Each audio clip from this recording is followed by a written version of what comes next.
आ जाओ बेटा, हेडिंग डाल लीजिए प्रॉफिट एंड लॉस अकाउंट। क्या पढ़ने जा रहे हैं हम? Profit and loss account. लिखो बेटा profit and loss account. Trading खत्म जी, ट्रेडिंग के सारे क्वेश्चंस कर लिए थे हमने क्लास में उस दिन।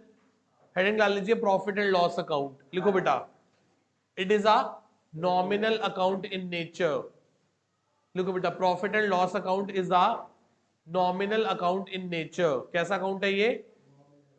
Nominal account in nature. Debit all indirect expenses and losses, indirect expenses and losses। आगे लिखो क्रेडिट ऑल, जल्दी से आओ, क्रेडिट ऑल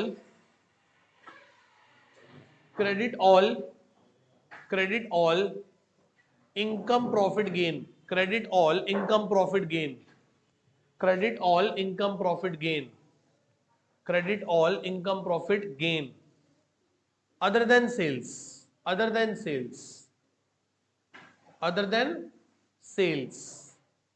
लिखो नेक्स्ट लाइन लिखो it is a periodic statement, it is a periodic statement, it is periodic statement, it is a periodic statement generally prepare at the end of the year, generally prepare at the end of the year, generally prepare at the end of the year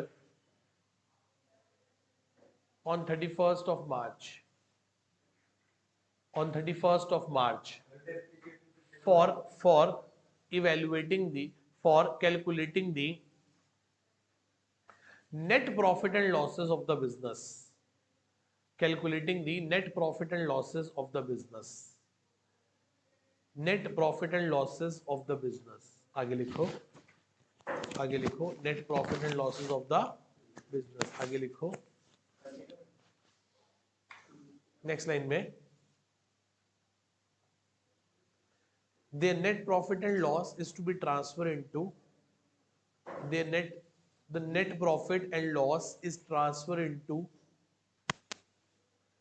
capital account in the balance sheet, capital account in the balance sheet। जो इस account से net profit and loss आएगा वो balance sheet में capital में जाके profit होगा तो ऐड हो जाएगा, लॉस होगा तो लेस हो जाएगा। ठीक है, capital account in the balance sheet. तो ये रहा जी प्रॉफिट एंड लॉस अकाउंट। कौन सा अकाउंट है? Profit and for the year ended 31 मार्च 2022। ऐसा बनेगा, कुछ इस प्रकार से बनेगा। जेरी जी ये इसकी कौन सी साइड है? क्या लिखेंगे? Particulars amount in rupees. नहीं बेटा मैं मजाक कर रहा हूं, अपने लिए बना रहा हूं मैं, मेरा पेपर है। पर्टिकुलर्स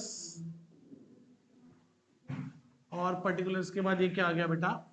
दोबारा से क्रेडिट अमाउंट इन रुपीज। ठीक है, particulars amount in rupees, particulars amount in rupees. तो कहने का मतलब पापा, पर्टिकुलर अमाउंट, पर्टिकुलर अमाउंट, पापा। ठीक है, डेबिट में क्या आएंगे सारे के सारे? बोलो सर डेबिट में सारे दुख आएंगे। क्या आएंगे सारे? मतलब एक्सपेंसेस और लॉसेस। सर क्रेडिट में क्या आएगा? सर क्रेडिट में सारी खुशियां आएंगी, खुशियां, इनकम गेन और प्रॉफिट, इनकम गेन और। याद है आपने ट्रेडिंग अकाउंट बनाया था? क्या बनाया था आपने? ट्रेडिंग, याद है? सर ट्रेडिंग की डेबिट में क्या आया था? ग्रॉस प्रॉफिट आया था कि नहीं आया था? यदि यहां ये डेबिट हुआ था तो पीएनएल में जाके क्या हो जाएगा? इसको क्या कहा था कि तू कहां चला जा? पीएनएल में चला जा। कहां चला जा? और यहां आके क्या बोलोगे? By gross profit. कहां से है? ट्रांसफर फ्रॉम, कहां से आया है? ट्रेडिंग अकाउंट से। कहां से आया है? इसको कह रहे थे तू कहां चला जा? पीएनएल में। और जब पीएनएल में आया तो क्या पूछा कि तू कहां से आया है? कह रहा मैं कहां से आया हूं? ट्रेडिंग से। जब ट्रेडिंग ने पूछा था कि तू कहां जा रहा है तो उसने क्या कहा? मैं कहां जा रहा हूं। और एंट्री करके देख लो, बहुत आसान है। एंट्री थी जब ग्रॉस प्रॉफिट हुआ था, एंट्री थी trading account debit to gross profit. Profit तो क्रेडिट होगा ना। और जब ग्रॉस प्रॉफिट को बंद करके किसको खोला हमने? पीएनएल अकाउंट को। तो एंट्री क्या बनी, gross profit account debit to, तो ग्रॉस प्रॉफिट से ग्रॉस प्रॉफिट कट के एंट्री क्या बनी, ट्रेडिंग टू पीएनएल। क्या एंट्री बनी, ट्रेडिंग टू, क्या एंट्री बनी, ट्रेडिंग टू, तो हो गया प्रॉफिट ट्रांसफर। और ग्रॉस लॉस होगा तो डेबिट हो जाएगा। क्या लिखोगे, टू ग्रॉस लॉस। कहां से आई ये भी, ट्रांसफर फ्रॉम ट्रेडिंग अकाउंट। यदि हुआ तो दोनों तो नहीं हो सकते ना, लॉस भी हो प्रॉफिट भी हो, नहीं हो सकते ना। तो डेबिट में क्या आएंगे अब यहाँ पे सारे के सारे, टू इनडायरेक्ट एक्सपेंसेस। कौन से एक्सपेंसेस, और एक्सपेंसेस लॉसेस। सर देखो बड़ा सिंपल है, आप डायरेक्ट एक्सपेंस याद रखो बस, जो परचेज और प्रोडक्शन में काम आते हैं, जैसे wages, power, fuel, carriage, cartage, freight inward, factory rent और एनी अदर डायरेक्ट एक्सपेंसेस, वो सब खर्चे याद रखो। यदि वो डायरेक्ट खर्चे को देख के समझो डायरेक्ट है, दिल कहता है हाँ है, तो ट्रेडिंग में दिल कहता है नहीं यार डायरेक्ट तो है ही नहीं, this expense is not related to the purchase and production, तो उस केस में आप क्या करोगे, उसे पीएनएल में ले जाओगे। कहां ले जाओगे भाई, ट्रेडिंग में नहीं है तो फिर कहां है, पीएनएल में। ट्रेडिंग में नहीं है तो कहां है फिर, पीएनएल में। इतनी बात समझ में आती है। तो ये यहां जाएंगे सारे के सारे। और क्रेडिट में क्या आएंगी सारी की सारी, इनकम, गेन और प्रॉफिट। सिर्फ एक ही इनकम है जो ट्रेडिंग में आती है, कौन, सेल्स।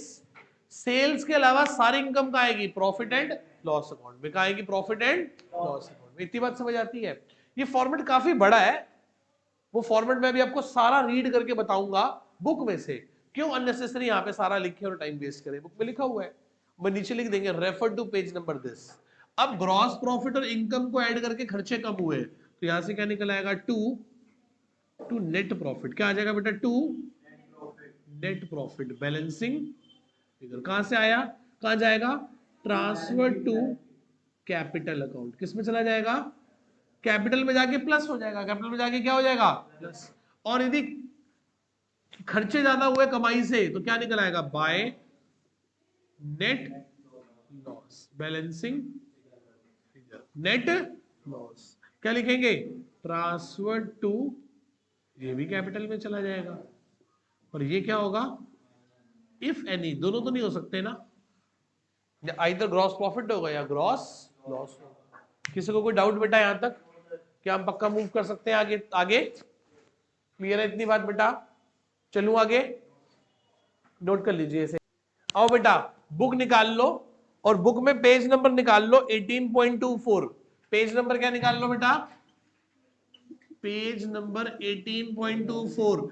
इसमें पूरा पीएनएल का फॉर्मेट दिया हुआ है। पीएनएल का क्या दिया हुआ है, फॉर्मेट। तो मैं आपको एक एक एक्सपेंस और एक एक इनकम से अवगत कराता हूं, समझाता हूं कि क्या है वो, ठीक है। और कोई वर्ड ना समझ आए तो मेरे से आप पूछना। पहला पॉइंट पढ़ो, क्या लिखा है बेटा, टू सैलरी, पता है ना आपको, पढ़ो बेटा पढ़ो, लिखा हुआ है सैलरी। पेज नंबर 8.24 मिल गया सबको, बुक है ना सबके पास, मिल गया, पढ़ो। सैलरी, सैलरी पता है ना आपको क्या होती है, डायरेक्ट या इनडायरेक्ट। आगे रेंट भी समझ आता है, printing stationery, postage, courier, telephone and internet charges. पहले मुझे आज से ना 10-15 साल पहले लगता था इंटरनेट चार्जेस क्या होते होंगे।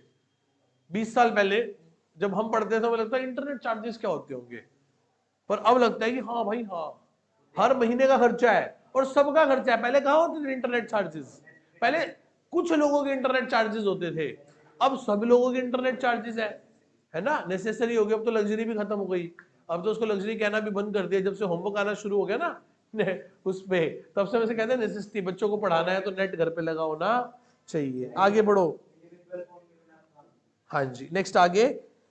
उसके बाद insurance expenses, business promotion expenses. ये क्या है सर, बिजनेस को प्रमोट करने के लिए, जैसे मान लो आपने किसी को कोई एडवर्टीजमेंट अलग चीज है और बिजनेस प्रमोशन एक्सपेंसेस अलग है, पर है खर्चा ही, ठीक है। आगे चलते हैं, बिजनेस प्रमोशन के बाद क्या है, रिपेयर, मेंटेनेंस, डेप्रिसिएशन, इंटरेस्ट। क्या बेटा, लिखो इंटरेस्ट के साथ बुक में लिख लो, इंटरेस्ट पेड। कौन सा इंटरेस्ट होगा, अच्छा रिसीव होगा तो कहां आएगा सर, वो तो इनकम है, फिर वो क्या होगी, क्रेडिट होगी। इंटरेस्ट पेड, ब्याज देना खर्चा है, डेबिट होगा पीएनएल में, और इंटरेस्ट रिसीव करना एक इनकम है, पीएनएल में क्या होगी, क्रेडिट होगी। आगे चलो बेटा, फिर क्या गिवन है, बैंक चार्जेस पता है, जनरल एक्सपेंस छोटा मोटा खर्चा, फिर इलेक्ट्रिसिटी चार्जेस बिजली का bill, loss by fire, loss by theft, आग लग गई या चोरी हो गया। कमीशन के आगे लिखो कमीशन पेड, कमीशन पे करी होगी तभी तो डेबिट हो रही है, तो रिसीव होगी तो इनकम है, क्रेडिट होगी। आगे फ्रेट आउटवर्ड, क्या बेटा, अब इसकी बजाय कैरेज आउटवर्ड भी हो सकता है और कैरेज कार्टेज आउटवर्ड भी हो सकता है। फ्रेट कैरेज कार्टेज, आउटवर्ड होगा तो पीएनएल में, इनवर्ड होगा तो ट्रेडिंग में डेबिट। ठीक है आगे चलते हैं बेटा। Next discount allowed, discount allowed क्या है बेटा, खर्चा है, डिस्काउंट देना। ट्रेवलिंग एक्सपेंस, ट्रेवलिंग एक्सपेंस या कन्वेंस एक्सपेंस, क्या होता है बेटा, कन्वेंस और ट्रेवलिंग एक्सपेंस। फिर क्या बेटा, बैड डेट्स, क्या बेटा, इन खर्चों में से किसी में किसी को कोई दिक्कत, क्रेडिट साइड पे आओ, इनकम पढ़ते हैं। रेंट रिसीव इनकम होती है, discount receive, commission receive, interest receive, ये सभी हमारी क्या है बेटा, इनकम। बैड डेट रिकवर, ये भी क्या है, इनकम, डूबा हुआ पैसा मिल गया। Next income from investment, income from miscellaneous income, कौन सी इनकम, ये छोटी मोटी इनकम, रद्दी पेपर अखबार बेच दिया होगा तो छोटी मोटी मिसलेनियस इनकम। एक और होता है, अच्छा वर्ड है बोलता हूं, अप्रेंटाइज प्रीमियम, क्या बेटा, अप्रेंटाइज प्रीमियम होता है जो हम ट्रेनी से पैसा लेते हैं। किससे पैसा लेते हैं, ट्रेनी से, जो हमारे यहाँ पे अप्रेंटाइज इंटर्नशिप कर रहा है, अप्रेंटिस जो हमारा ट्रेनी है। ट्रेनी को पैसा देते नहीं है, ट्रेनी से उल्टा पैसा कुछ लोग ले लेते हैं कि भाई ला तू दे, तेरे को काम सिखा रहे हैं, तेरे को काम सिखा रहे हैं, तू पैसे दे, हम नहीं देंगे। ठीक है, तो वो भी एक इनकम होती है। तो समझ गए, पीएनएल अकाउंट सबको समझ में आ गया। आओ बुक से क्वेश्चन करते हैं, पेज नंबर निकाल लो, कहां तक कर लिए थे, अनसॉल्व्ड 11th क्वेश्चन पे आ जाओ बेटा। 11th question unsolved 11th, page number 18.59।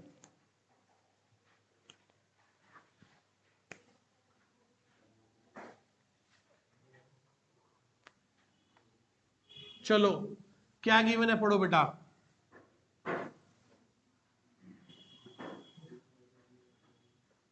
पढ़ो जी पढ़ो, क्या गिवन है, किस पे आगे हम बताना एक बार बेटा। Page number 8, page number 18.59, question number 11। पढ़ो, सबसे नीचे क्या लिखा है, पढ़ो एक लाइन। वो कहता है books from the following prepare a P and L account, क्या बना के दिखाओ। हमारे पास सोहन लाल की बुक्स है, किसकी बुक्स है, ऊपर लिखोगे in the books of Sohan Lal, in the books of, कौन सा अकाउंट बना रहे हो, पी एंड एल अकाउंट, कौन सा account, for the year ended 31 मार्च 2022। अब सबसे नीचे की लाइन पढ़ो, ग्रॉस प्रॉफिट कितना है, 45% ऑफ सेल्स, ग्रॉस प्रॉफिट कितना है बोलो बेटा, 45% ऑफ सेल्स, दैट इज 6,50,000 है। तो ये देखो बेटा, ग्रॉस प्रॉफिट 45% ऑफ सेल्स है, और सेल्स कितनी है, 6.5 लाख की। तो बताना कितना हो गया, 6.5 लाख का 45%,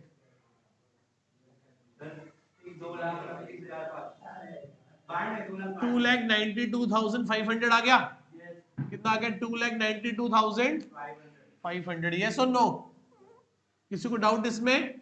ग्रॉस प्रॉफिट कैसे कैलकुलेट किया, पढ़ो नीचे लाइन पढ़ो क्या लिखी है, gross profit is 45% of sales, और सेल्स गिवन है 6,50,000, तो 6,50,000 का 45% ग्रॉस प्रॉफिट आ गया। आगे चलो, अब बस पढ़ते जाओ क्या क्या आइटम है। सैलरी एंड वेजेस आएगा कि नहीं आएगा, और यदि वेजेस एंड सैलरी होता तो नहीं आता। वर्ड पहला क्या है बेटा, मैं थोड़ी सा मुझे माफ करना, मैं पूरा नहीं लिख रहा, बस मैं ऐसे लिख रहा हूँ सैलरीज एंड, पर आपको कसम होगी किसी ने SNW लिखा तो, मैं सुबह 7 बजे से पढ़ा रहा हूँ, आप नहीं, आप पहली बार पढ़ रहे हो। लिखो टू सैलरीज एंड वेजेस कितनी है बोलना, 30,000। आगे बोलो, कमीशन पेड खर्चा है ना, तो कमीशन पेड बोलो कितनी, बस। आगे बोलो, पोस्टेज एंड कोरियर, ये भी कैसा खर्चा है, इनडायरेक्ट खर्चा है, कितना, आगे बोलो, ये भी खर्चा होता है, बिजनेस के लिए तो करेगा भाई, पर्सनल करियो तो ये पूछ, तो फिर ड्राइंग्स होती हैं, पर जब तक क्वेश्चन कह नहीं रहा तब तक उसे बिजनेस ही मानेंगे। कितने इंश्योरेंस बताना, आगे बोलो, ब्याज दिया है, खर्चा है, इंटरेस्ट पेड। आगे बोलो क्या इंटरेस्ट पेड कितना है, आगे बोलो कैरेज आउटवर्ड कितना, कैरेज आउटवर्ड 5000। आगे बोलो एडवर्टीजमेंट सर ये भी खर्चा है, प्रचार करना 10,000। आगे बोलो डिस्काउंट अलाउड, बेटे डिस्काउंट अलाउड डिस्काउंट दिया है, डिस्काउंट रिसीव इनकम होती है वो क्रेडिट होगा, कितना है 18,000। आगे बोलो बेटे आगे बोलो है क्या, रेंट रिसीव एक कमाई है, इनकम है, क्रेडिट होगी तो by R R. R R क्या है, रेंट रिसीव, राजस्थान रॉयल्स नहीं है। आगे बोलो इंटरेस्ट ऑन इन्वेस्टमेंट, आप बताओ इन्वेस्टमेंट में ब्याज आएगा कि जाएगा, एक्सपेंस है कि इनकम, इनकम को क्या करेंगे इंटरेस्ट ऑन इन्वेस्टमेंट कितना, अच्छा जी। आगे बैड डेट्स पैसा डूब गया नुकसान है, आगे बोलो सर ब्रोकरेज, ब्रोकरेज जस्ट रहेगा कमीशन, हिंदी में बोलो तो दलाली, पागल ना हो तो। इधर देखो बैड डेट्स, जो ब्रोकर ब्रोकर होता है, ब्रोकरिंग एजेंट होता है, जैसे मान लो प्रॉपर्टी डीलर होता है ना, जैसे प्रॉपर्टी डीलर, तो वो क्या करते हैं कि इन लोगों, थप्पड़ पड़ जाएगा बेटा, एक पार्टी ने परचेज करना है, एक पार्टी ने सेल करना है, तो बीच में कौन होगा ब्रोकरिंग हाउस होगा, कौन होगा शेयर मार्केट में होता है, बिजनेसेस में होते हैं, जैसे मुझे कोई चीज परचेज करनी है, मुझे आइडिया नहीं है कहां से मिलेगी किससे मिलेगी, तो मिडिल मैन को आप बीच में इन्वॉल्व करवाते हो, तो दैट इज कॉल्ड ब्रोकरेज। क्या है ब्रोकरेज, क्या है ब्रोकरेज बोलो 950। आगे बोलो बस खत्म,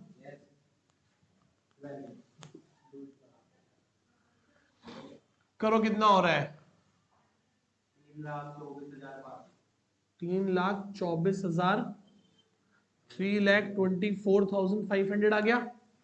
अब इन सब खर्चों को माइनस करके बताओ क्या आएगा, टू नेट प्रॉफिट आएगा, क्या बोलेंगे उसको, to net profit transfer to capital account, किस में डाल देंगे कैपिटल अकाउंट में, किस में डाल देंगे कैपिटल अकाउंट में।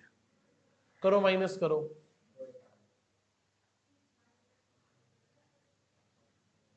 जन 2,41,050 रुपए पक्का, 2,41,050 रुपीज। देखो बुक में तो लिखा है, आप करके बताओ यही आ रहा है, ये सारा 83, ये सारे खर्चे मिला के 83,450 है, तो 3,24,500 में से 83,450 गए तो 2,41,050 रुपीज बच गए, है ना, यही कह रहे हो ना, ठीक है जी। आओ जी बेटा 12th क्वेश्चन पे आ जाओ, किस पे आ जाओ 12th क्वेश्चन पे। क्या कहता है, बुक से ध्यान से रीड करते हैं। Prepare a profit and loss account, party का नाम गिवन नहीं है तो in the books of dash, और 31 मार्च 2022 ग्रॉस प्रॉफिट 1,20,000 है, कितना है बेटा ग्रॉस प्रॉफिट 1,20,000। आगे बोलो क्या गिवन है बेटा, रेंट खर्चा है, बोलो कितना रेंट 5,000। आगे बोलो सैलरी खर्चा है 35,000। आगे बोलो कमीशन पेड कितनी, आगे बोलो इंटरेस्ट ऑन, ये भी खर्चा है, आगे बोलो एडवर्टीजमेंट, ये भी खर्चा है, आगे बोलो इनकम है, इंटरेस्ट रिसीव होना एक इनकम है, इंटरेस्ट रिसीव्ड कितना 8,000। आगे बोलो डिस्काउंट अलाउड खर्चा है, डिस्काउंट अलाउड कितना, आगे बोलो सर वो इनकम होती है, डिस्काउंट रिसीव एक इनकम है 6,000। आगे बोलो क्या है बेटा, प्रिंटिंग एंड स्टेशनरी खर्चा होता है, कितना है, आगे बोलो लीगल चार्जेस भी खर्चा है बेटा, लीगल चार्जेस 10,000। आगे बोलो बैड डेट्स पैसा डूब गया, ये भी नुकसान है, बस। आगे बोलो लॉस बाय, आगे कितना 6,000 की आग लग गई। आगे बोलो, ये भी खर्चा है सर, कितना? पर ये नॉन कैश खर्चा है। कैसा खर्चा है? Non cash. आगे बोलो, मिसलेनियस इनकम, छोटी मोटी रद्दी पेपर अखबार बेची होगी, कितनी? 2,000। आगे बोलो, बस। तो एक 20, एक 30, एक 36, 1,36,000 आ गया ये। इधर भी क्या आएगा? 1,36,000। ये सारे ऐड करके बताओ क्या आ रहे हैं, बताओ भाई। आओ जी, कितना हो गया बेटा? ये 1,00,000 रुपए के खर्चे हैं, एक 136, तो 36,000 का क्या आ गया बोलो? Net profit. कितना आ गया बेटा? नेट प्रॉफिट कितना आ गया? 36,000। कैपिटल में जाके बैलेंस शीट में क्या हो जाएगा? ऐड हो जाएगा। देखो आंसर 36 है बुक में। ठीक है जी, नोट कर लीजिए इसे एक बार ध्यान से। हाँ जी बेटा, ऑपरेटिंग प्रॉफिट्स की बात कर रहे हैं। किसकी बात कर रहे हैं हम? ऑपरेटिंग प्रॉफिट की। किसकी बात कर रहे हैं? ऑपरेटिंग। देखो नेट प्रॉफिट से पहले एक ऑपरेटिंग प्रॉफिट आता है। क्या आता है? अब समझो एक बार, एक अब मैं आपको इनकम स्टेटमेंट बता रहा हूं। क्या बता रहा हूं मैं आपको? Income statement. सर कैसी होती है इनकम स्टेटमेंट? आपने सेल्स पढ़ी है कभी? सेल्स, सेल्स में से माइनस कर दिया क्या? कॉस्ट ऑफ गुड्स सोल्ड, तो क्या निकल आता है? ये निकल आता है ग्रॉस प्रॉफिट। क्या निकल आता है बेटा? क्या क्या निकल आता है बेटा? ये बोलो, ग्रॉस प्रॉफिट। ग्रॉस प्रॉफिट में से माइनस करते हैं ऑपरेटिंग एक्सपेंसेस। क्या माइनस करते हैं बोलो बेटा? और ऐड क्या करते हैं? Operating income. क्या ऐड करते हैं? ये क्या निकल जाता है? ये निकल जाता है ऑपरेटिंग प्रॉफिट। क्या निकल जाता है बेटा? Operating profit. इसमें से माइनस करते हैं नॉन ऑपरेटिंग एक्सपेंसेस। क्या माइनस करते हैं बेटा? और प्लस क्या करते हैं? नॉन ऑपरेटिंग इनकम ऐड करते हैं। ये क्या निकल आता है बेटा हमारा? Net profit. क्या निकल आता है हमारा? Net profit. सर ऑपरेटिंग हम लोग समझते हो expenses which are related to the operations, नहीं प्रोडक्शन नहीं, expenses which are related to the operations, business operations. ऐसा खर्चा जो बिजनेस की कोर एक्टिविटी के लिए किया जा रहा है, जिसके बिना बिजनेस में प्रॉब्लम आएगी, बिजनेस के core operational expenses, these are called as operating expenses. तो एक बार समझ लेते हैं कि ऑपरेटिंग एक्सपेंस, ऑपरेटिंग इनकम कौन सी होती है, क्योंकि कई बार पेपर में 3 नंबर का क्वेश्चन आता है, आपको अलग अलग प्रकार के एक्सपेंस इनकम गिवन होते हैं, तो आपको क्या कैलकुलेट करके देना होता है? 3 स्टेजेस में। 1 नंबर से जीपी निकलेगा, 2 1 नंबर से ये, और तीसरा ये। 3 नंबर का क्वेश्चन होगा। तो आपको क्या करना होगा? ग्रॉस प्रॉफिट निकाल के दिखाना होगा। 1 नंबर में ऑपरेटिंग, और 1 नंबर में नेट प्रॉफिट। आपके सामने अलग अलग प्रकार के होंगे। सारे डायरेक्ट एक्सपेंस कहां चले जाएंगे? सीओजीएस में। अब कौन से बचे? Indirect expense. इनडायरेक्ट एक्सपेंस आगे 2 प्रकार के होते हैं। कौन कौन से? ऑपरेटिंग एक्सपेंस और नॉन ऑपरेटिंग एक्सपेंस। बुक निकाल लो, बुक से रीड करते हैं और समझने की कोशिश करते हैं कि कौन से होते हैं। आपको समझ आएगा। Page number 18.30, 18.30। क्या आपको स्टेटमेंट समझ आ गई? आप इस स्टेटमेंट को नोट भी कर सकते हैं अभी बाद में, पहले एक बार आओ रीड कर लेते हैं। पढ़ो बेटा, और पेज मिल गया 18.30। पढ़ो क्या लिखा है बेटा? Operating expenses are the expenses incurred by an enterprise.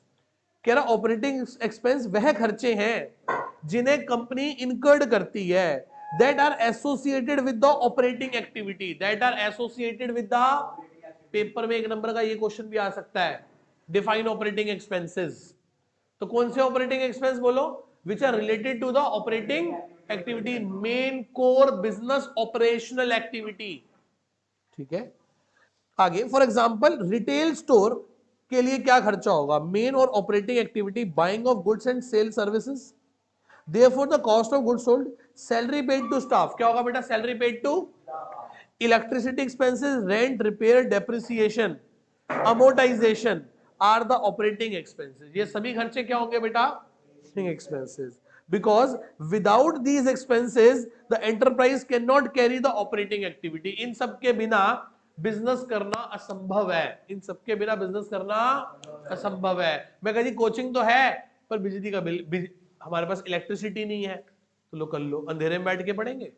Record कैसे करेंगे, शूट कैसे करेंगे, क्लास ही कैसे लेंगे। चलो अब तो फिर सर्दी है, गर्मी में तो भाई साहब एक सेकंड भी लाइट चली जाए तो क्लास कैंसिल हो जाती है, इनफैक्ट इन्वर्टर होने के बावजूद कैंसिल हो जाती है, इतनी गर्मी बैठेगा कौन भाई। तो रेंट देना, अब बताओ कि सर पढ़ाते तो हो, कोचिंग आया होगा बेटा, ऐसे किराया तुम दे नहीं सकते, आज वो पेड़ के नीचे बैठ के पढ़ लेंगे, टेंट लगा लिया महिंद्रा पार्क पे तो भाई साहब समझ रहे हो, तो इसका मतलब रेंट देना, सैलरी देना, इलेक्ट्रिसिटी बिल देना, these are called as operating expenses. दो डिपार्टमेंट के होते हैं, बोलो ऑफिस एंड एडमिनिस्ट्रेटिव डिपार्टमेंट, क्या का खर्चा ऑपरेटिंग एक्सपेंस है। अब दूसरा है सेलिंग एंड डिस्ट्रीब्यूशन, कौन सा है बेटा, वो भी क्या है, ऑपरेटिंग एक्सपेंस। आगे नॉन ऑपरेटिंग एक्सपेंसेस कौन से है, पढ़ो, are those expenses which are not related with the main activity of the business, such as interest on loan, आगे charity, donation, loss by fire, loss by theft, loss on sale of any fixed asset और any other damages. नहीं, advertisement part of operating expense. बिना ad के कैसे काम चलेगा, business कैसे चलेगा बिना ऐड के। ऐड करना क्या है बेटा, ऑपरेटिंग एक्टिविटी का पार्ट है, बिजनेस रिलेटेड एक्टिविटी है। लॉस बाय फायर ये सब ये क्या है, नॉन ऑपरेटिंग एक्सपेंस है। नेक्स्ट ऑपरेटिंग इनकम कौन सी है, कौन सी इनकम, सर सेल खुद ही एक ऑपरेटिंग इनकम है। सेल कैसी इनकम है, ऑपरेटिंग, माल बेच रहे हो, आपकी एक्टिविटी यही है, आपका काम का धंधा व्यापार बिजनेस ही यही है। तो क्या लिखा है बेटा, are the income earned by the enterprise that are earned from its operating activity. For example, retail store main operating activity buying and selling of goods. क्या है बेटा, खरीदना और बेचना goods and services को। Income earned from carrying the operating activity, such income from renting a space in the showroom. Showroom में नहीं, showroom में आपने रेंट पे स्पेस दे दिया, वो आपका ही काम है, आपका पार्ट ऑफ द बिजनेस है वो। रेंटिंग ऑफ शोरूम, विंडो दे दी किराए पे, विंडो समझते हो। अब बिग बाजार देखा है, कोई और बड़ा स्टोर, रिलायंस स्टोर देखा है, सर वहां ना ब्रांड अप्रोच करता है कि सर मैं आपकी दुकान पे, आपकी दुकान पे लाखों कस्टमर रोज आता है, क्या मैं यहां सामान रख दूं। देखो कुछ चीजें तो नाम से बिकती हैं, वो नहीं अप्रोच करने जाते। पेप्सी को किसी के पास नहीं जाते, नहीं थम्स अप भी बेटे उन्हीं का प्रोडक्ट है नालायक, कह रहा थम्स अप, सर क्या बात, चलो छोड़ो इस बात में नहीं जाते हम। कुछ कुछ ऐसे लोकल प्रोडक्ट्स होते हैं जिनकी अभी तक इतनी बड़ी ब्रांड वैल्यू, मार्केट वैल्यू नहीं है, तो ये इनके शोरूम पे चले जाते हैं और कहते हैं सर प्लीज हमें एक विंडो दे दो, एक स्पेस दे दो, यहाँ पे मैं आपको 5,000 रुपए मंथली रेंट दूंगा, ये सामान आप रख लो, बिक जाए तो प्रॉफिट भी रख लेना, कमीशन भी ले लेना, और इस जगह को मुझे यूज कर दो, किराया दे दो। आपको पता है ये जो बड़े बड़े स्टोर्स है ना, ये अपना रेंट तो लोगों से ही निकाल लेते हैं, ये लोकल ब्रांड्स को स्पेस दे देते हैं। आप कभी आदित्य बिरला का कौन सा वो है रिटेल स्टोर है कीर्ति नगर में, कौन सा है, मूवमेंट मॉल में जो है एक आदित्य बिरला का एक शोरूम है, उसका नाम याद नहीं आ रहा मुझे, तो खैर जो भी है, बिग बाजार तो देखा है, हाँ मोर, आई थिंक हाँ वही है, मोर मेगा मार्ट है। तो वहां पे आप जाओगे ना, आपको कुछ ऐसे लोकल वेंडर के प्रोडक्ट मिल जाएंगे जो आपको बाजार में कहीं नहीं मिलते, तो वो कंपनी को अप्रोच करते हैं कि सर प्लीज हमें ये वाला सामान यहाँ पे आपके डिस्प्ले में रखने दें, हम आपको इसका क्या देंगे, रेंट देंगे।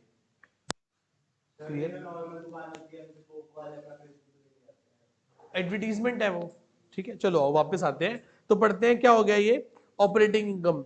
It include cash discount and commission receive, cash discount मिलना और कमीशन मिलना भी क्या है, बोलो क्या है, operating income. Next non operating income कौन सी है, बोलो, non operating income are those income which are not related with the main core business activity, जो मेन कोर बिजनेस एक्टिविटी से रिलेटेड नहीं है, जैसे profit on sale of any fixed assets, जैसे rent receive, interest receive, dividend receive, these all are called as a non operating income. इनका main core business activity से लेना देना।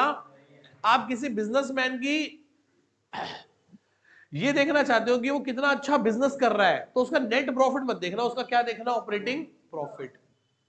समझो मेरा नेट प्रॉफिट 20 लाख रुपए सालाना है, तो आपको लगता है ना परसों कितने बढ़िया टीचर है, सर 16 लाख तो मुझे किराया आता है सालाना, इतनी प्रॉपर्टी है हमारे पास पुरानी। एग्जांपल दे रहा हूं, क्लास में दी गए सभी उदाहरण क्या है, काल्पनिक, इनका वास्तविकता से कोई संबंध, ऐसे मत देखना बेटा, ध्यान से सुनो, ध्यान से सुनो। तो मेरी इनकम टोटल कितनी है, मेरा नेट प्रॉफिट कितना आता है बुक्स में 20 लाख, 16 लाख तो मुझे किराया आता है। तो बताओ मेरी कोचिंग इनकम कितनी हुई, सिर्फ 4 लाख। अब बताओ अच्छा टीचर हूं बुरा टीचर हूं, बेकार के बंदे, 4 लाख रुपए साल में कमाते बस कोचिंग पढ़ा के। इसका मतलब जो आप तो बहुत कम बच्चा पढ़ाते हो, आपकी इनकम तो बहुत कम है, पर नेट प्रॉफिट मत देखो किसी का नेट प्रॉफिट देख के इन्फ्लुएंस मत होगी, अच्छा बिजनेसमैन है उसका कौन सा प्रॉफिट देखो। एक साल तो मेरा नेट प्रॉफिट 1 करोड़ था, इसका मतलब ये थोड़ी ना कि मैंने 1 करोड़ की कोचिंग पढ़ा दी थी सर, 70 लाख का तो हमें प्रॉफिट हो गया था किसी एसेट को बेचने पे, बात समझ रहे हो। तो कोचिंग से तो 10-20 लाख ही कमाए होंगे, एग्जाम्पल बेटा, फिर एग्जाम्पल, ठीक है, ऐसे ना देखें। इतनी बात समझ आती है सबको। तो operating expense, operating income, non operating expense, non operating income, clear है यहां तक, ठीक है जी। इलस्ट्रेशन नंबर 18 करो ध्यान से, एक बार करो जल्दी से। हाँ जी, ये लिख लीजिए एक बार।